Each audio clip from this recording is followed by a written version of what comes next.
He said he was working late. I believed him, until I found her in my scarf, wearing my perfume, sipping from my mug in the home I built for us.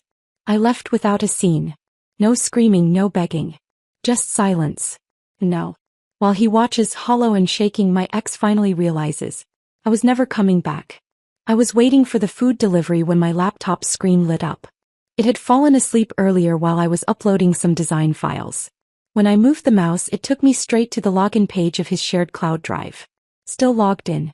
Still using the same password. I don't know what made me click. Maybe it was the fact that Adam hadn't come home last night. Or that his texts this morning were dry and vague. Meeting ran late. Slept at Jason's. Right. Adam hadn't mentioned Jason in weeks. I clicked into the work travel folder. Then into a subfolder labeled with a date.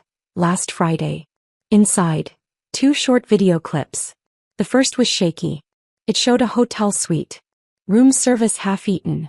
A woman's laugh in the background. The second clip was clearer. It was Adam. Sitting on the couch. Shirt unbuttoned. Smiling in a way I hadn't seen in months. Then came her voice. Say hi to me properly this time. He looked directly at the camera. Hi, baby. I closed the laptop. Quietly. As if that could somehow make it less real. The delivery guy buzzed a second later. I opened the door like nothing had happened, thanked him, paid in cash. Then I placed the takeout on the table and sat across from the untouched second set of chopsticks. I had ordered enough for 2. Out of habit. He used to love shrimp lo mein. Now I wasn't sure what he loved anymore. I called my best friend Lila that night. Tell me something pointless, I said. He didn't hesitate. There's a frog in Indonesia that gives birth through its mouth. I let out a half-laugh, half-sob. Was that helpful? She asked. It was something, I whispered. She paused. Then, do I need to come over? I looked around at the clean apartment. The lit candle. The wine I hadn't opened. No. I think I need to sit in this. Just for a little while. Adam came home the next morning. Like nothing was wrong. Hair still damp from a shower. Carrying a bagel. Got your favorite, he said, dropping it onto the counter like that could erase everything. I stared at him. He looked tired. Oh, not tired. Used. Long night. I asked casually. He blinked. Yeah.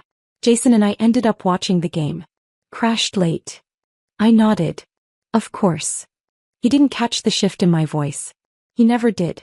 I didn't bring it up. Not that day. Not the next. That I watched. Watched how he smiled into his phone. How he double-checked it when he thought I wasn't looking.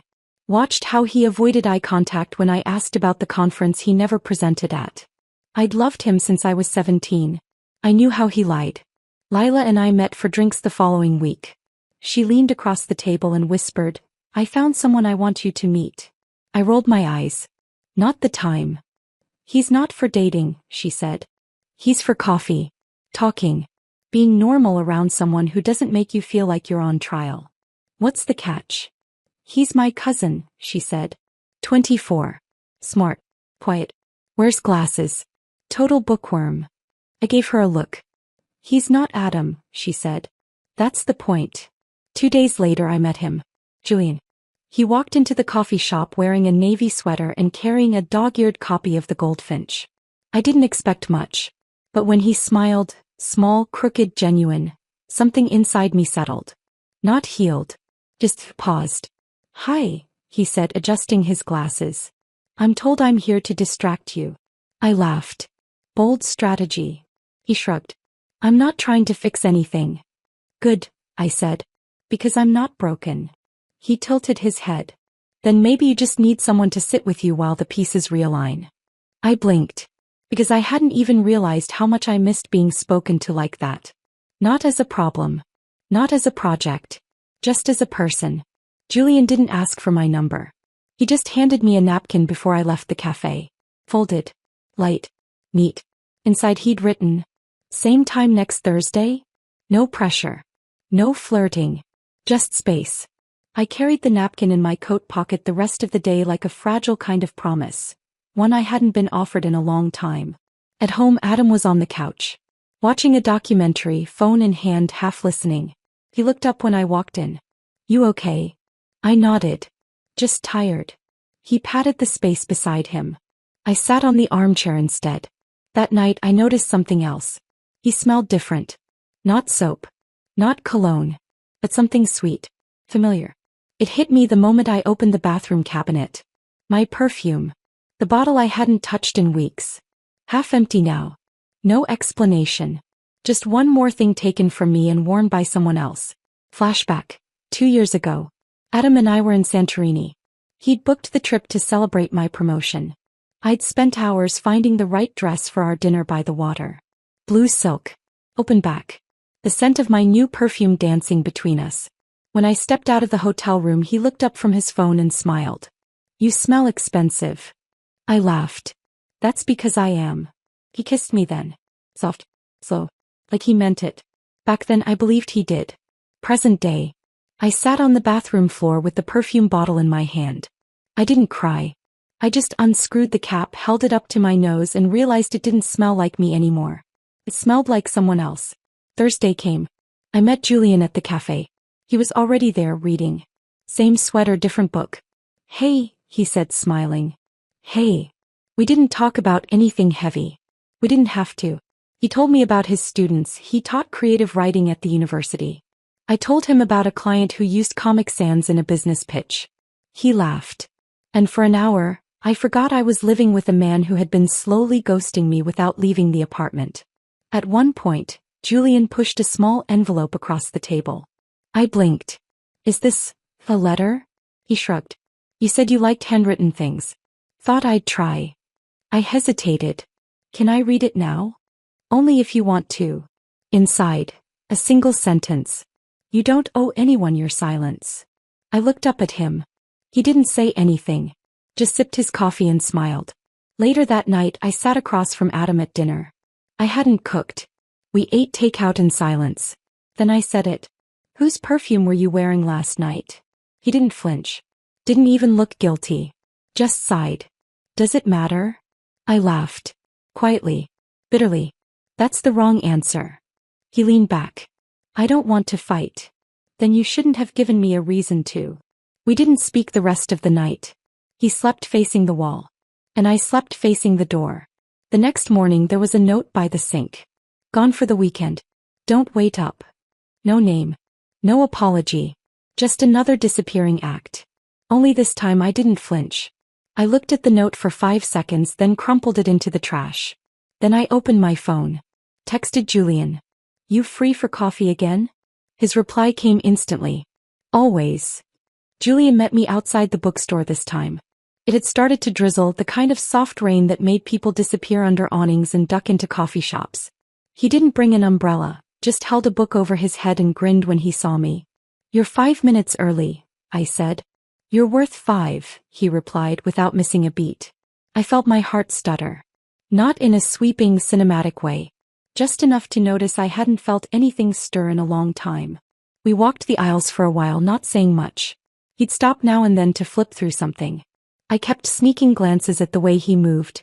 Calm, unhurried, like someone who never rushed through people or pages. In the poetry section he picked up a slim volume and handed it to me. Read the first one, he said. It reminds me of you. I opened it. You are not a lesson I needed to learn. You are a language I forgot I already spoke. I didn't say anything. He didn't push. We just stood there for a moment in the quiet. Back at home the apartment felt colder than usual. Adam still hadn't returned. His suitcase was gone. Tissues too. But his charger was still on the floor by the bed, tangled in a way only he ever left it. I picked it up, plugged in his laptop, half curiosity, half closure. The password hadn't changed. Inside everything was still there. Emails. Spreadsheets. Old travel itineraries. And one folder labeled, Trips, Personal. I clicked. Photos filled the screen. Dozens of them. Some of me. Most of someone else. There was one of her in my scarf. Laughing. In our kitchen. Another of the two of them in bed. His arm thrown lazily over her waist, her hand holding the phone that captured it. I stared at the timestamp. 3 months ago. He'd come home from that trip early. Said the client meeting got cancelled. I'd baked banana bread that night. He said it was the best he'd ever had. I closed the laptop. Quietly. This time I did cry. Not because I wanted him back. but because I finally didn't. I texted Lila. You were right. She replied immediately. About what? He was always halfway out the door. I just kept holding it open. The next time I met Julian, I didn't wear makeup. Didn't dress up. Just pulled on a sweater and went as I was. He noticed. You look like you, he said. And somehow that felt like the kindest thing anyone had said to me in years. We sat on a bench with coffees between us. At one point I handed him the envelope he'd given me last week. I added something, I said. He opened it. Beneath his original sentence in my handwriting I'd added, and I don't owe anyone the parts of me they didn't stay to understand. He looked up. Met my eyes. You're incredible, you know that? I smiled, but it felt different now. Like it came from somewhere deeper. No, I said. But I'm starting to. It was a Friday night when Adam finally walked through the door again. No knock. No warning.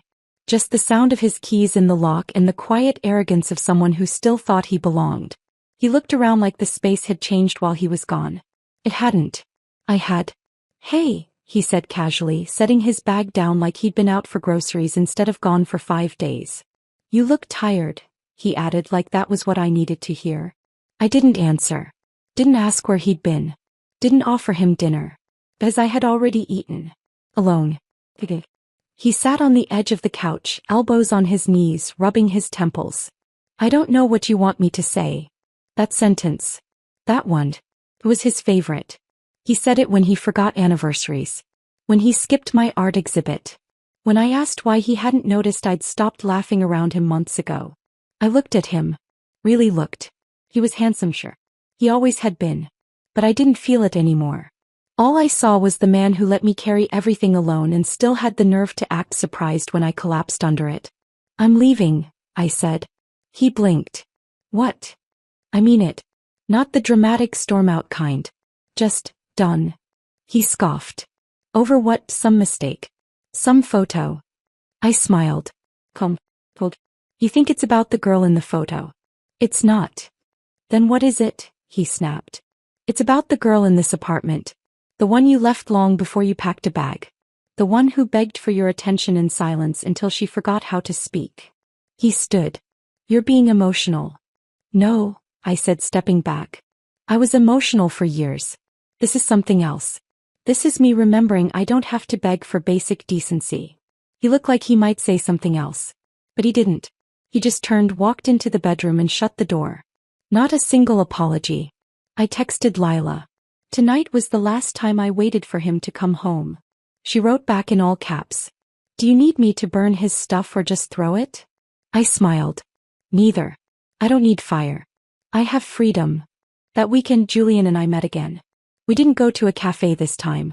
We met at a small gallery downtown. The kind that smelled like fresh paint and hardwood floors and possibility. He stood in front of a canvas that looked like it had been made of scraped skies and torn pages. Beautiful, he said. I wasn't looking at the painting. I was looking at him. You're not what I expected, I said quietly. Julian turned. Good unexpected or run away before it's too late unexpected? Somewhere in the middle, I said. Leaning toward good. He smiled. That's fair. We kept walking. At one point he stopped in front of a piece framed in gold, soft pastels bleeding into each other like a sigh. I want to write about you, he said. The air caught. You don't even know the whole story, I said. I don't need to, he replied. I just want to know what you've left unwritten. Later he walked me back to Lila's place, where I'd quietly started staying more than at home. We paused at the gate. I can come in, he said softly. Just a talk. If you want. I shook my head. Not yet. He nodded. I'm not in a hurry. And I believed him. Because for the first time in years someone was meeting me where I stood, without asking me to rush or shrink or explain. I went inside, dropped my keys in the bowl and sat on the couch next to Lila, who was already halfway through a pint of cookie dough ice cream. She didn't say anything. Just passed me the spoon. I looked at her. I think someone likes me.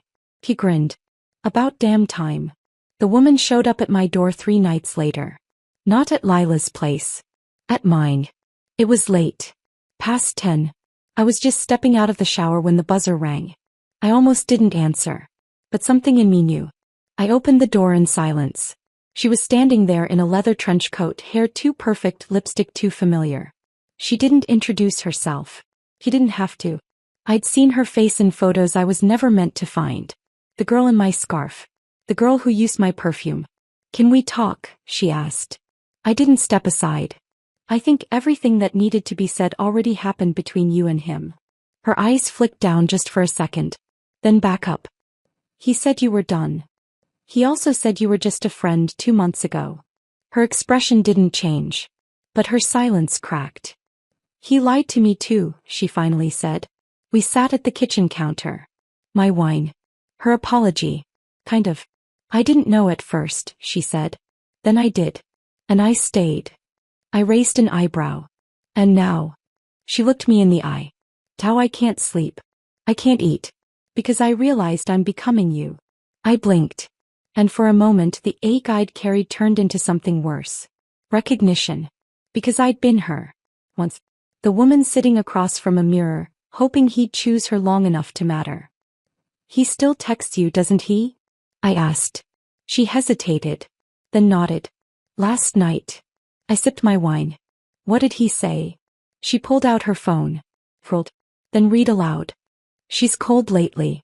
I don't know what to do. I need you." I snorted. "Textbook." Then gently, "He needs someone until he doesn't. That's how he works." She stood.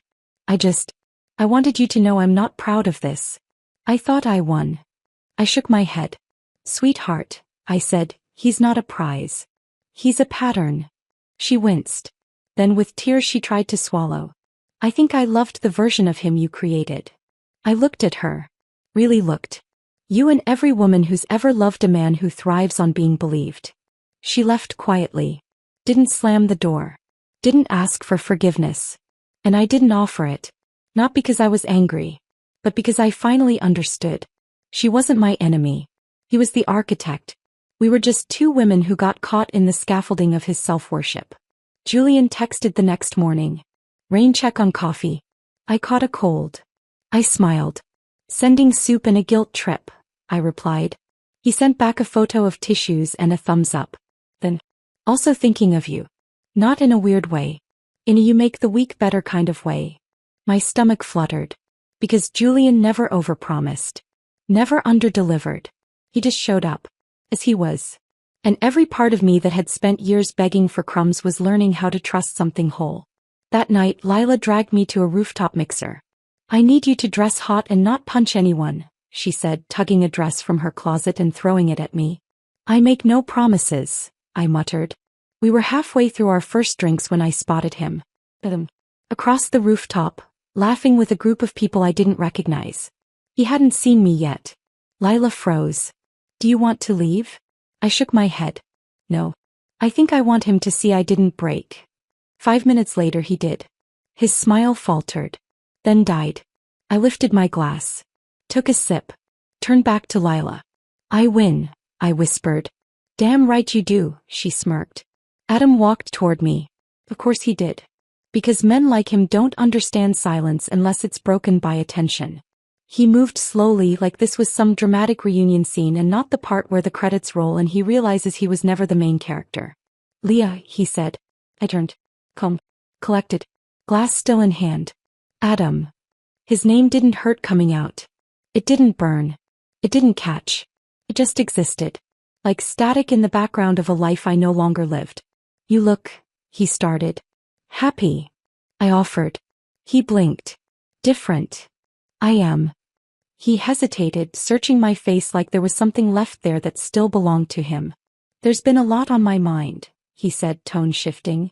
Soft. Familiar. Like that voice he used to talk me down when I cried into his chest at 2 a.m., back when I believed he was safety. I didn't move. He kept going. "I don't know how it got this far. I didn't mean for." "You did," I interrupted, voice level. "You didn't trip and fall into betrayal, Adam. You made 100 little choices. And you made them without me." He looked wounded. But I wasn't finished. "I carried us," I said. "I stayed while you disappeared in plain sight. And now you want to tell me you're confused." A beat. "I'm not confused. I'm just done." He looked at Lila then, who, God bless her, was standing 2 feet away like a bodyguard with glittery heels and a red drink in her hand. She always hated me, he said under his breath. She always saw you, I corrected. He nodded slowly like some part of him finally understood. I thought you'd come back, he said. Eventually. That made me laugh. Not out of bitterness, just sheer disbelief. You're not home anymore, Adam. He left without another word. And I turned to Lila, who was already raising her glass. To the woman who didn't flinch. I clinked mine against hers. To the woman who didn't beg. Later that night, Julian FaceTimed me. Hair messy. Voice hoarse. Still sick. Still smiling. You survived rooftop chaos? He croaked. More than survived. I think I closed a chapter. He leaned into the frame, squinting. Did you look hot while doing it? I grinned. Devastating. He smiled back, slow and real. Then, I miss you. I blinked. Because it wasn't a line. It wasn't thrown casually over text like Adam used to do when he was out too late and needed to reset the dynamic. It was Julian. Sick. Sniffling. Honest. You barely know me, I whispered. Julian's voice was steady. Leah, I don't need to know everything that happened to know you deserve better than everything you got. I touched the screen like it could reach back. You're dangerous, I murmured. He laughed softly. Why? Because I'm starting to believe you. Lila found me staring at my phone an hour later. She didn't say anything. Just climbed into bed beside me like we were still 22 and broken from some party disaster. I leaned my head on her shoulder. I think I like someone. She rubbed my arm. Yeah, babe. I think someone likes you too. And somewhere in the mess of endings and almost and half-held promises, I felt still. Just for a moment. Julian finally recovered from his cold 3 days later. He texted casually. I'm 80% alive again. Want to see a movie and judge it too harshly? I replied. Only if we get popcorn the size of my healing. He sent a popcorn emoji. Then a heart. Small. Quiet. No pressure. But I stared at it for longer than I needed to. Because it didn't feel like a game. It felt like care. We met outside the theater just after 7. He was wearing that navy sweater again. The one that made him look like someone's favorite page in a book. Feeling better? I asked. Like a near-death experience with tissues, he replied. But yes. The movie wasn't memorable. But sitting beside him was. Our elbows kept brushing in the dark. He never moved away. During the sad scene, I heard him sigh quietly, and for once I didn't feel the need to apologize for noticing. By the time the credits rolled, I wasn't thinking about what Adam had taken anymore. I was thinking about what Julian gave without even trying. Outside, the wind had picked up. He walked me to the bus stop and waited. When the bus pulled up, I didn't step forward. He glanced at me. Change of plan. Yeah, I said. I want to walk. So we did. Past bookstores and closed cafes. Past quiet houses with glowing windows. No destination. Just motion. At some point I reached for his hand. He didn't flinch. Didn't overreact. Just linked our fingers like it was the most obvious thing in the world. Back at home I opened my photo folder. The one I hadn't touched since Adam left. It was full of us. Vacations. Parties. Sunday mornings. There was a photo of me sitting on our kitchen counter laughing, one hand holding a spatula. Adam had captioned it, "My favorite view." I remembered how long it had taken him to take that shot. How he told me to laugh naturally. I deleted it. Not out of anger.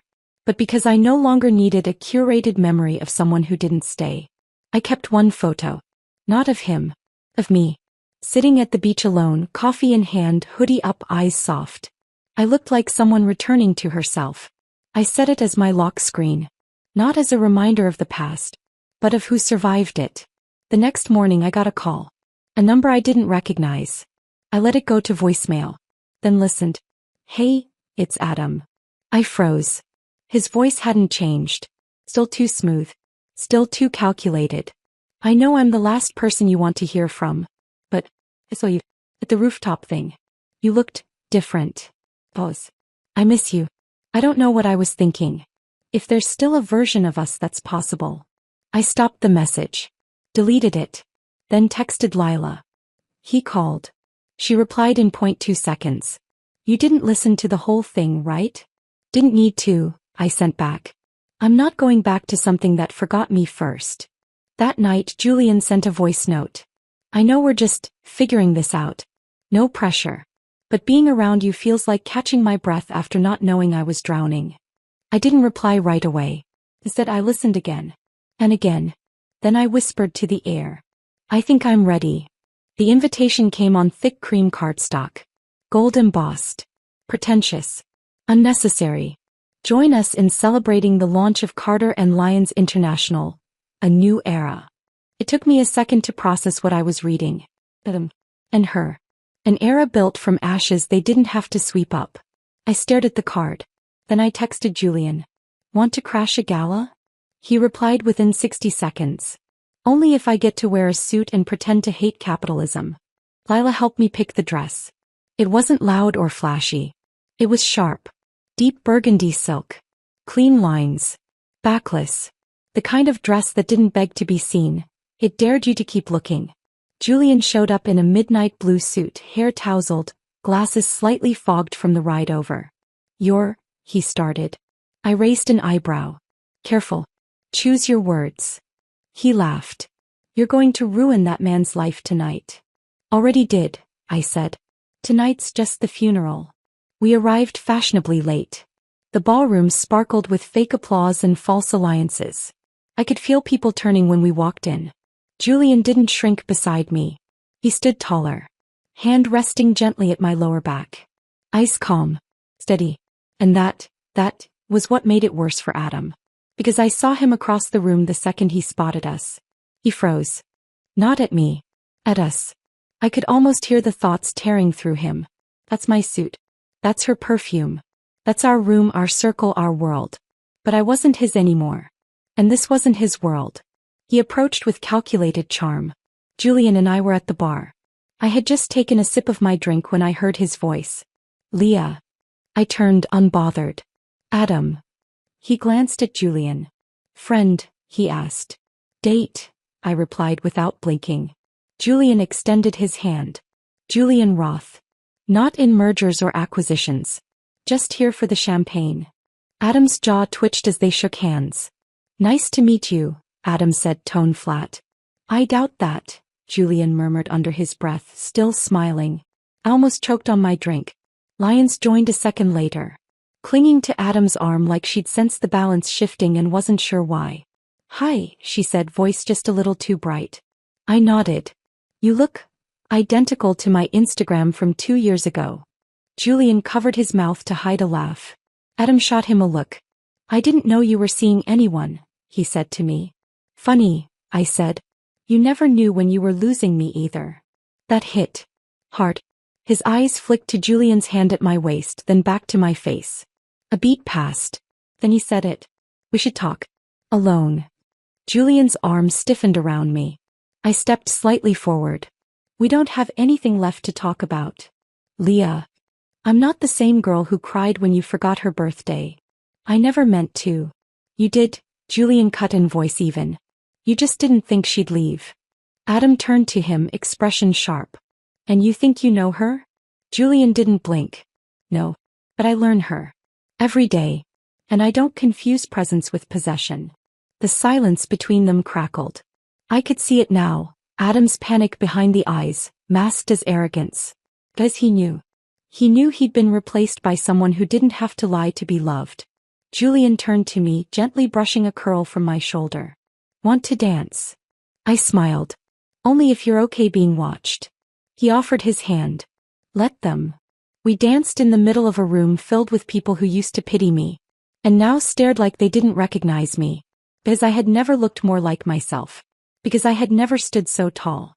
Because Julian didn't need to own the room to own the moment. As the song faded, I looked over Julian's shoulder. Adam was watching. Not furious. Worse. Like he had finally realized what he'd lost. And how permanent that loss was. Later that night, Julian drove us home in silence, his hand resting on my knee. I didn't mean to push, he said quietly. With him. You didn't push, I replied. You just held the line. I'll always do that, he said. Even if you never pick me. I turned to him, touched his jaw. I already did. I woke up the next morning in Julian's bed. The sheets smelled like cedar and old books. He was already up, barefoot, hair messy, 2 mugs of coffee waiting on the nightstand. When I reached for mine, he kissed the top of my head, quick and warm. "Morning," he said. Like it meant something. Like it was a choice, not just a routine. And for the first time in years, it felt like a choice. Later I opened my phone. 12 missed calls. All from Adam. No voicemails. Just noise. Desperate, silent noise. The kind of noise men make when they realize their echo chamber has finally stopped clapping. At noon I got the email. Subject, please. There were no attachments. Just a single sentence. "You left me with no warning, no goodbye, no closure." I stared at it. Then typed. "You forgot me long before I remembered myself." But I didn't send it. Not because it wasn't true. Because it didn't matter anymore. Julian had a reading that evening. A panel downtown with other writers. I wasn't sure if I should go. I didn't want to look like the girl who shows up. Then I remembered. I wasn't showing up for Julian's attention. I was showing up because I wanted to. So I wore the blue coat he liked. The one he said made me look like I belonged in a novel he hadn't written yet. He spotted me the moment I walked in. Eyes softening. Shoulders relaxing. Like my presence had cleared static from the air. I sat in the back. Let him speak. He read from a piece I'd never heard before. A love story, but quiet. Careful. The kind that doesn't ask for fireworks, just consistency. One line stayed with me. I didn't need her to fix me. I just needed her to believe I wasn't broken. He didn't look at me when he said it. But everyone else did. Afterward, I helped him carry his notes to the car. He stopped on the sidewalk, hands in his pockets. "I meant what I read," he said. "Even if I didn't say your name." I smiled. "I knew." "Too much?" he asked, voice suddenly unsure. I stepped closer. "Julian, you're the first man who's ever told the truth about me without trying to own the story." He exhaled. A small laugh. "I really, really like you," he said. "I know," I replied. "And I'm not afraid of it anymore." Back at Lila's, I found a package on the doorstep. No card. No label. Just a small box. Inside, my favorite book. The one Adam had borrowed and lost 2 years ago. Tucked into the pages, a photo. The one I'd deleted. Me on the kitchen counter. Smiling like I hadn't yet realized the camera was a weapon. On the back in ink, "You were always the best part." I didn't cry. I didn't rage. I didn't even call. I just walked outside, stood in the cool night air and whispered to no one. Too late. Inside, Lila was watching trash TV with a wine glass and her cat on her lap. "Something poetic just happened, didn't it?" she asked without looking up. I tossed the photo on the table. She glanced. Winced. "Oof." "Closure," I said simply. "You okay?" I nodded. "I think I've been okay for a while. I just forgot what it felt like." My phone buzzed. "Julian. Still up?" "Barely," I replied. "Thinking too much." "Want me to help with that?" "Yes." He showed up 20 minutes later. Gray hoodie. Glasses. Sleep in his eyes. He didn't ask questions. He just sat beside me, hands on his knees, silence like a blanket between us. "You didn't have to come," I said. "I wanted to." "That's new." "No," he said softly. "That's just rare." And as I leaned against him on that worn-out couch, in the dim light of a life I finally recognized as mine, I realized something. The door Adam had walked out of? I never wanted to open it again. Because someone better had come through the front. Julian made pancakes that morning. Which was bold, considering he didn't know how to flip them without casualties. "Are they supposed to be this aggressively brown?" I asked, poking one with a fork like it might bite back. "That's not burnt," he said. "That's flavor development." "Julian," I deadpanned, "this one looks like it's been through war." "Perfect. Matches your trauma." I choked on my coffee. He winked, victorious. "Too soon." "Always." We ate anyway. Because love isn't about gourmet. It's about someone trying not to kill you with breakfast and still showing up with coffee exactly how you like it. He reached over mid-bite, smudged syrup from my cheek and said, "Do you realize how much I like you? Is this a you're beautiful moment or a you have food on your face intervention?" "Both," he grinned. Multitasking. Around noon we were curled up on the couch watching an old movie. Halfway through a scene where two characters dramatically kissed in the rain, I muttered, "No umbrella. Rookie mistake." Julian chuckled. "Also, who proposes in the middle of a thunderstorm? That's how people die. You want a diamond and lightning strikes." I tilted my head. "Wait, are you saying you'd propose under more practical circumstances?" He went silent. Too silent. Then sat up a little straighter. "Actually, yeah." "Wait. What?" He fidgeted. Then pulled something from behind the pillow. A box. An actual, freaking box. I blinked. "Are you joking?" "Nope." "You're not proposing next to burnt pancakes and Netflix, are you?" He popped open the box. Inside a simple ring. Elegant. Not flashy. But right. Then his voice, soft but certain. "I thought about doing something big. Dramatic. Like writing your name across the sky with drones or hijacking a flash mob." I narrowed my eyes. "Julian." But then I realized, you've had enough noise. Enough performance. So I wanted to ask you here. Where you laugh the loudest. Where you throw popcorn at me and judge my Spotify playlists. I stared at him. "I want to keep showing up for you. Bad pancakes and all. Leah, will you marry me?" I didn't cry. I didn't squeal. I smirked. "Took you long enough." He exhaled, relief flooding his face. "Is that a yes?" "It's a hell yes," I grinned. Then paused. "Wait, do I get to make fun of you forever for proposing during a pancake postmortem?" Julian leaned in. "Babe, make fun of me forever. Just do it with my last name." Lila screamed when we told her. Like actually screamed. Then immediately pulled out a whiteboard. "We're planning this wedding with zero input from your exes, your enemies, or anyone who's ever double-tapped a picture of Adam." "Sounds healthy," I said. "Oh, it won't be," she winked. "It'll be iconic." A week later, Julian and I walked through a farmer's market holding hands, pointing out ridiculous things like overpriced microgreens and a hand-carved spoon that cost more than our rent. "I want to marry you tomorrow," he whispered. I raised an eyebrow. "You afraid I'll change my mind?" He kissed my temple. "I'm afraid I'll combust if I don't get to call you my wife soon. Here's the truth. Adam once made me feel like I had to earn love. Had to bend. Shrink. Prove. Julian just handed it to me. No performance. No strings. And when he slipped that ring on my finger, I didn't feel claimed. I felt chosen. The good kind. The kind you laugh with, feel with, build ridiculous lives with. The kind who makes bad pancakes and better promises.